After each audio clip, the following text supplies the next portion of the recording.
Welcome to Backstage. Welcome to Backstage with Emerald City Music. I'm Sean McLean. I'm the host of Classical King FM, the evening show, and we are a proud media sponsor of Emerald City Music.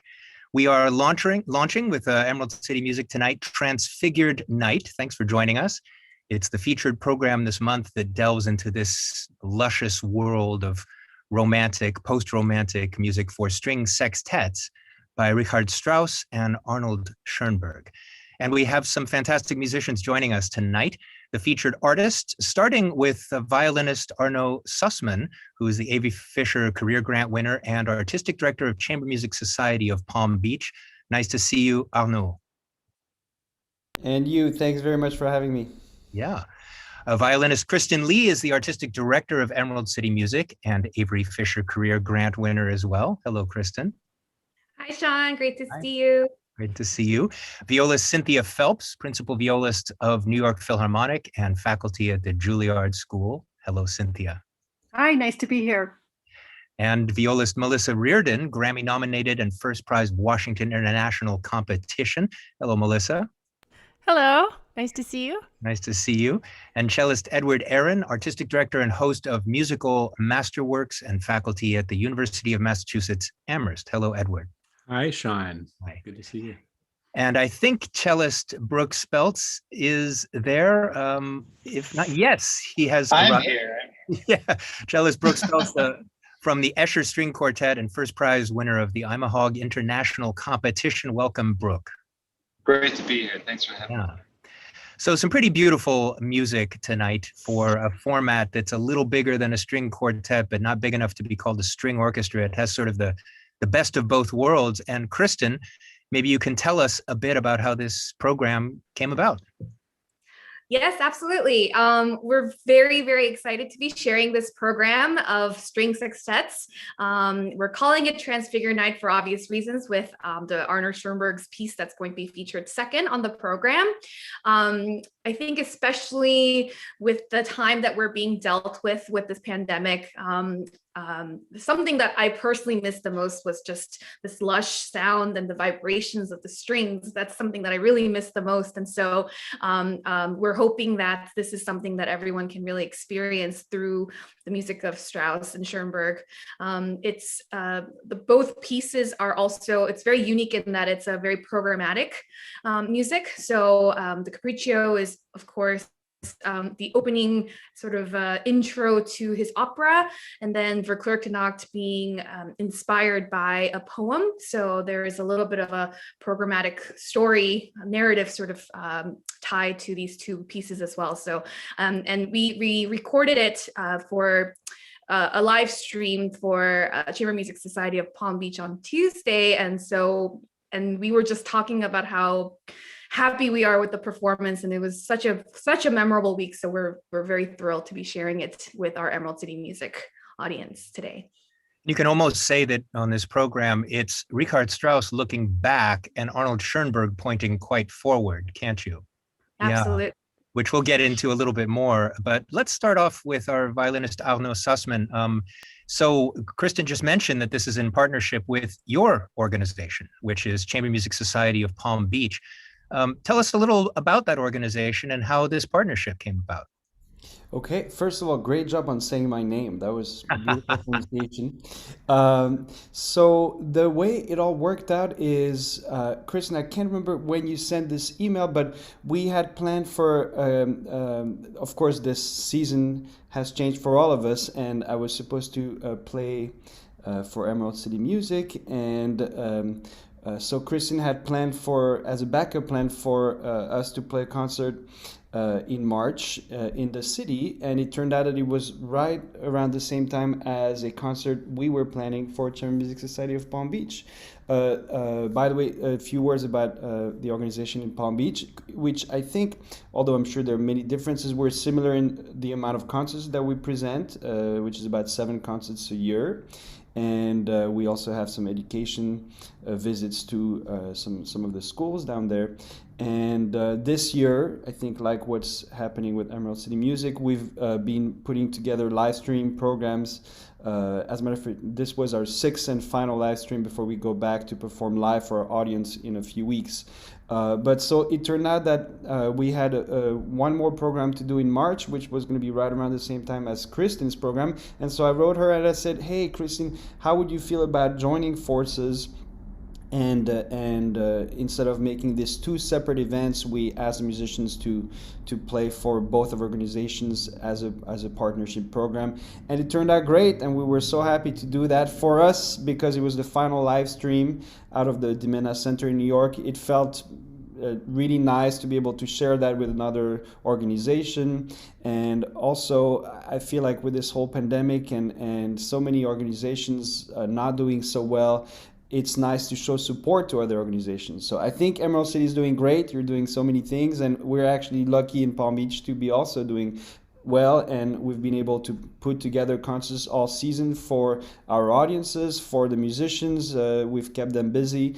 And so I think it was just really fitting towards hopefully the tail end of this pandemic that we sort of celebrate the end of it all with another organization. Fantastic. This year it has to be about cooperation with all this technology. So it's just great when this kind of works out like this. Melissa Reardon, strings are in your life since you're a violist married to a cellist. And I'd love to hear what it's like for you to play Richard Strauss, sort of reaching back to his earlier language from, a very late piece for him, his opera Capriccio. Can you tell us about Capriccio? It's an interesting story. Yes, it is. This is an incredibly beautiful piece, and as Kristen mentioned earlier, Capriccio is sort of like a prelude to the actual opera, Capriccio, which was the last opera that Richard Strauss wrote, 1942, and he is looking back stylistically. It's incredibly lush and beautiful and rich. It has some of his signature chromatic writing, but it's definitely incredibly romantic. The story of the opera is really interesting. It's actually a conversation about which art form is better, poetry or music. And well, we know the answer to that one, right? I mean, exactly. And those two art forms are embodied by the two suitors of the Countess, and she's trying to decide if she wants music or poetry in her life more, and I won't tell you which she ends up choosing in the end. But it's just an amazing piece, and you really get, I think Kristen mentioned, the sound of those 6 instruments together is really incredible. And so it was just a treat to put this gorgeous work together. And it's what you find out if you go to the opera is that this sextet, which starts the whole thing, turns out to be the piece that the composer guy has written to try to win, to get ahead of the poet, right? And to win the heart. Yeah. That's exactly right. Yeah, I think the curtain even rises when you're halfway through the piece, and then people realize, oh, this is really, before we started overusing the word meta, it's kind of meta, right? It's an opera about opera for opera lovers. Exactly. Yeah. But with the string sextet, which is so cool. Okay, well, thanks, Melissa. Cynthia, let's hear from another violist here. So Melissa talked about what a pleasure it is to play this music. What's the rehearsal process like for this Strauss, and how do you put it together? Well, any chamber music rehearsal centers around voicing. You have a Mozart quintet. Of course, it's not quite as difficult because you have this very defined rhythmic aspect and you have a defined melodic aspect. With the Strauss, the tonal layering is quite intense. And so it's really a struggle to know what should be heard at any given time. And it's not quite so rhythmically driven. So that element is not so much a part of just deciphering what notes really add to the tension and what should be heard that doesn't derail the melodic content that you're passing around as a group. So it's quite thick, it's quite rich, as we've mentioned, and it's so kind of overpowering and so emotional that it's a challenge to really be able to have a clear eye and decipher exactly what it is you want your audience to really focus on at any given time. It was just pure, unadulterated joy to put this together. I will not lie. It was so much fun for all of us. And I think, I hope that we were able to decipher enough important stuff to put top and front center so that everyone can follow the narrative pretty easily. You know, everybody's used these words like rich and complicated and complex. We should also mention that it's quite bright for Strauss. It's very happy. There's a lilting happiness to it right off the bat when you hear the first notes, right? There is. People shouldn't be. Yeah. I will be. I'm. This is not a lie. I break into tears within 2 bars. I'm in tears. It's really so moving. There is. For contrast, there is this joy, but then there's a little bit of a dark center that you'll hear where the texture changes, and the multiple voices that have been layering all of a sudden drop out, and there's a very dramatic episode, and then it goes back to the primary melodic and harmonic material. It's quite overpowering. The way you talk about it, Cynthia, it almost sounds like you could be talking about Bach, which with deciding which voices come forward and which don't. You know, with Bach, you have to make those decisions. And I think what I'm pointing to is just how contrapuntal the writing is here, how each line has its importance, but Strauss doesn't fill up the page telling you which is the important one and which isn't. So different in every performance, I imagine, for you. Yeah. Well, you know, it's our job to do it, and the pure joy of getting together to do this is the personalities of all of us, you know, and the content of our discourse, you know, and what should we do with this. This was new for Kristen, and I remember Kristen saying, I don't know what to do with this, help me, what should happen here. And so it was really just it was such a group effort. It was really, really an amazing experience, and I'm sure it'll come across in the performance. Can't wait. So we've talked about this sextet sound, the 6, you know, one each violin, viola, cello, one each, a pair of each. But there's a different style when we come to Schoenberg here, and this is where I'm going to bring in our cellist, Edward. The program finishes with the piece that gives this whole evening its title, which is Transfigured Night, Verklärte Nacht. Very different style of writing here, isn't it, Edward, with lots of mutes and lots of little technical effects and one hair of the bow and then all hairs of the bow. Can you tell us about it? Yes, it's so many interesting things here. You know, Strauss and Schoenberg in a certain way are cut from the same cloth, you know, sort of pushing the limits of romantic writing, you know, filling it with density and chromaticism and all of this stuff. But as you alluded to earlier, Strauss is looking back, and this piece is composed 40 some odd years after Strauss's piece is composed 40 some odd years after the Schoenberg. Yet Schoenberg is really looking forward. He's really starting to push the envelope here in amazing ways. And we all know where Schoenberg ended up. It was, he essentially, with this piece, with Verklärte Nacht, he fills this with such density that he breaks romantic tonality. And what follows is an abandonment of those lush textures by Schoenberg in the decades that would follow, and a turn to 12-tone serial composing and rather austere textures. But this, we talk about lush, yes, he fills it with all of these different textures and just such rich harmonies that it's a workout for the ear. It's a workout for the listener. And it's not too bad. Let's not scare people, because it doesn't sound like it's the good kind of workout, because it's so beautiful. And I will say, and this group is an example of it, musicians, violinists, violists, and cellists love this piece. We love it. We love playing it, and we go crazy for it every time we play it. And there's something about it. There's something about the journey of this piece, which I'll talk about in a second.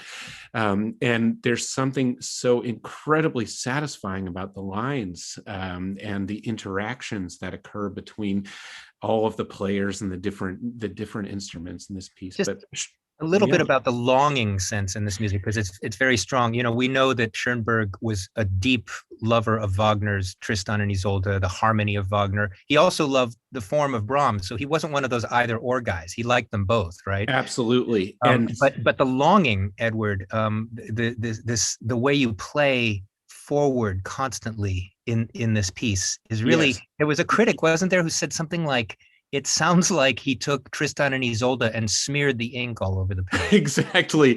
Yeah. I mean, there's such yearning and such agitation of emotion that's built into this piece. And Schoenberg, he accomplishes a number of remarkable things with this writing. He's able to convey mood and atmosphere with any one or a combination of instruments, right? He's able to convey just inner emotions, yearning, searching, agitation, longing, satisfaction, catharsis. All of these things come across in the way he writes for these 6 instruments. So atmosphere, where are we? Why don't you give us the atmosphere? Yes, atmosphere and nature, I will say. You will hear instruments conveying shimmering luminosity of the moon and barren oak branches on a cold night in a grove. And this piece, it was composed in 1899. I think I say during the show when I talk about the piece that it's very fitting that this piece was composed in the last year of the 19th century, because he's just wringing out those last drops of romantic tonality there. And it is based on a poem that was written in 1896 by Richard Demel. And we will hear that poem recited before we play. And the poem is about a man and a woman who are walking in this barren, cold grove on a full moon night, and they have fallen in love, and the woman confesses to the man that she is carrying a child of another man. And there is all of the angst and agitation associated with this confession, and they're working through it. And what eventually happens is the man professes his love back to this woman and accepts the future child as his own. And it's a very moving plot. It's very also expressionist, late 19th century intense subject matter in a way. But what Schoenberg is able to do here is convey that agitation through really unique writing. He finds these textures. He has tremolos, as you said. He has muted sounds along the way. All of these create a haunting atmosphere. He has, and you know when the transfiguration, when the forgiveness and the transfiguration, when it's begun. You can tell where that is in the score. Yes, that's perhaps the most distinct moment in the piece for the listener.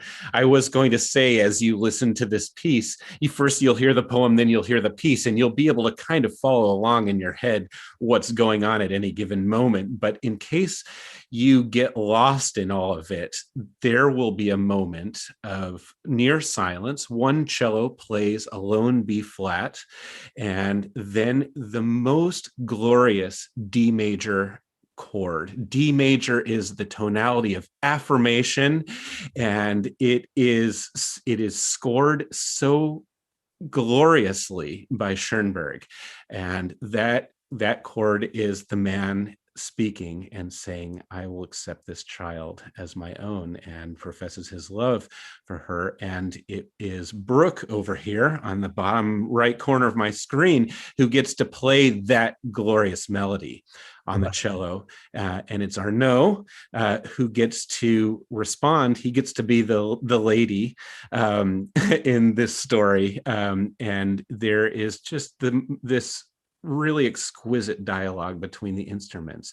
What's interesting, and there on my screen, Cindy, Arnaud, and Brooke, those are the three players who will, at any given moment throughout the piece, be playing the voice, the spoken voice. And so that role gets changed around a little bit. And then the other three of us are really in charge of that atmosphere, and that the shimmering luminosity of the moon you'll hear right at the very end of the piece with these arpeggios that kind of take flight. It's just marvelous textures. Schoenberg, age 25, is already showing what a compositional giant he is, putting all of these, implementing all of these things to support this story. It's a remarkable thing, and as we all have said, a real pleasure to play. We always just get completely swept up in this piece.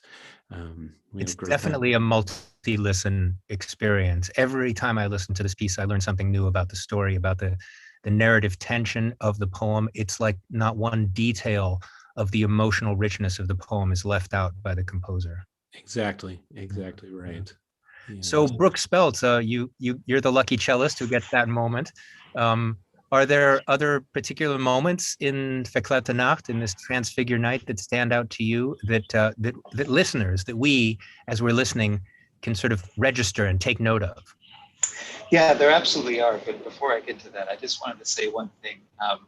When you were talking to Cynthia, you were talking about sort of the happiness that you feel when you get to the beginning of the Strauss.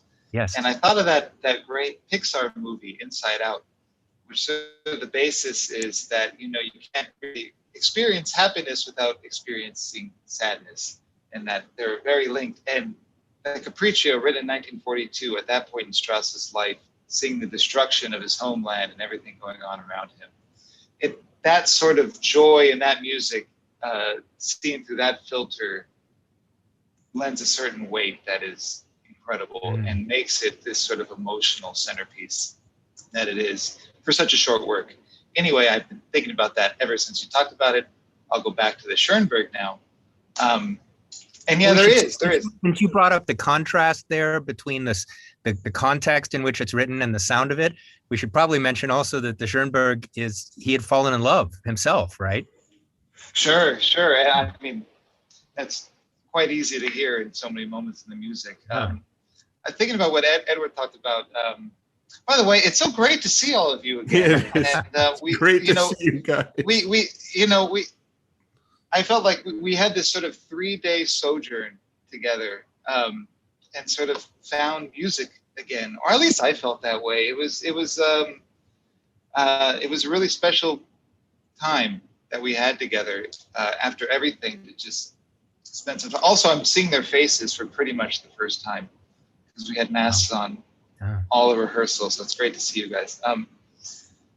Given what Eddie said about that wonderful moment with the cello and the D major, right before that moment, maybe this is 15 minutes into the piece, when things are really looking dicey as far as the programmatic material, there's this incredibly dissonant, diminished section where Kristen and I are in unison, and we repeat the theme that you hear in the beginning, but in the most vigorously painful, crying out in anguished fashion. And you'll see us both diving up the lower strings of our instruments to get a really juicy, really sort of struggled sound. The text that relates to that is often thought of as when she claims to sort of be awkwardly walking after the sort of weight of this revelation. and she's awkwardly stepping through the woods, and you hear this sort of march-like beat in the accompaniment. Boom, boom. That's just unbelievably passionate and unbelievably moving and so much fun to play. And at that moment, you forget about the instrument you're playing, you forget about your training, and you're just trying to put every ounce of your energy and your being into every one of those notes. And if you play it out of tune, it doesn't matter. If you missed your shift, it doesn't matter. You're just going, whatever you can do. It's one of the most primal moments in all of music. And it never fails to satisfy me. And you cellists, you get to do something that I don't know if people listening caught two contradictory words you said, but because of the way the cello is oriented in space, you are the players, unlike the violist and violinist, who get to, quote, dive up. Yeah. It's, we certainly, I sort of sometimes I feel like it's a slingshot down to the upper register. Yeah. And Nice. sometimes you miss. So any of you want to add something for the audience to take away from this performance? I can say that.